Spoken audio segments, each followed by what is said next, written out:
ভাই লাউ কত করে? লাউ কি ভালো কচি হবে? এই তুমি এটা কি করলা? ওনার অনুমতি ছাড়া তুমি ওনার জিনিস হাত দিচ্ছ কেন?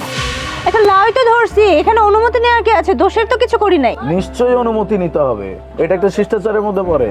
তুমি একটা মানুষের জিনিস হাত দিচ্ছ, তো সেই জিনিসটা তুমি দেখতেছো, এটা তার কাছ থেকে তুমি অনুমতি নিবা না? আর তাছাড়াও ইসলাম ধর্মেই তো বলা আছে যে একটা মানুষের জিনিস দেখতে হলে বা তার কাছ থেকে কোনো জিনিস নিতে হলে সেটার জন্য অনুমতি নিতে হয়। তোমার তো এটার জন্য জবাবদিহি করতে হবে। মাফ চাই, আমার ভুল হয়ে গেছে, আমি দোষ করে ফেলছি। এখন আর কথা বাড়ায়ো না, চলো তাড়াতাড়ি। ভাবি আপনি চেক করেন, সমস্যা নাই, যা যা মন চাই চেক করেন। এত আত্মীয়তা করতে হবে না, আমি যেটা বলছি এটা সত্যি কথা বলছি। কোনো মানুষের কোনো জিনিস হাত দিলে বা সেই জিনিসটা তার কাছ থেকে নিলে এটার অনুমতি নিতে হয়। আসছে আত্মীয়তা দেখাইতে।